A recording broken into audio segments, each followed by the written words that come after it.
என்னுடைய முழு ஆதரவை நான் வந்து இவருக்கு கொடுக்குறேன். ஏன்னா ஜல்லிக்கட்டு அப்படிங்கிற ஒன்று இளைஞர்களுடைய வாழ்க்கையை சீரழிக்குது அப்படிங்கக்கூடிய ஒரு விஷயத்த வந்து சட்டமன்றத்தில் பேசியிருக்கிறாரு. நான் இவருடைய பாயிண்ட் ஆஃப் வியூலேருந்து யோசிச்சு பார்த்தா கூட இந்த ஒட்டுமொத்த சமுதாயத்தையும் சீரழிக்கக்கூடிய ஒன்று என்னன்னா சாராய கடைகள் தான். அந்த சாராய கடைகளை மூடிடுங்களேன், நிறைய பேர் சொல்லலாம் 717 கடைகளை மூடி இருக்கும் அப்படின்னு கூட நீங்கள் சொல்லிக்கலாம்.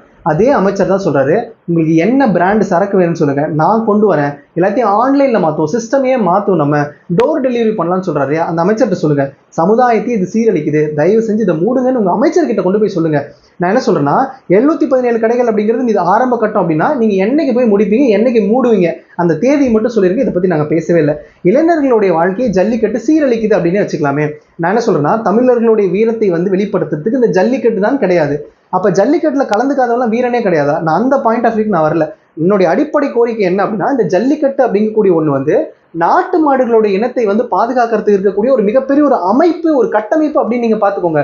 ஜல்லிக்கட்டு அப்படின்னு ஒரு போராட்டம் நடந்துச்சு இல்லையா, அது வந்து ஜல்லிக்கட்டு விளையாட்டு நான் விளையாடணும், தமிழனுடைய பாரம்பரியம் வீரம் அப்படின்லாம் கிடையாது. என்னுடைய பார்வையில நான் பார்த்தது என்னன்னா நாட்டு மாடுகளை பாதுகாக்கணும். இன்னைக்கு காலகட்டத்தில் நாட்டு மாடுகள் அப்படிங்கிறத பாதுகாக்கிறதுக்கு அரசாங்கம் முன்வரது இல்லை. அப்ப இந்த ஜல்லிக்கட்டு மாதிரி இயற்கையா மக்கள் நடத்தக்கூடிய இந்த திருவிழாக்கள் மூலியமாவது நாட்டு மாடுகள் இனம் வந்து பாதுகாப்பா இருக்கு.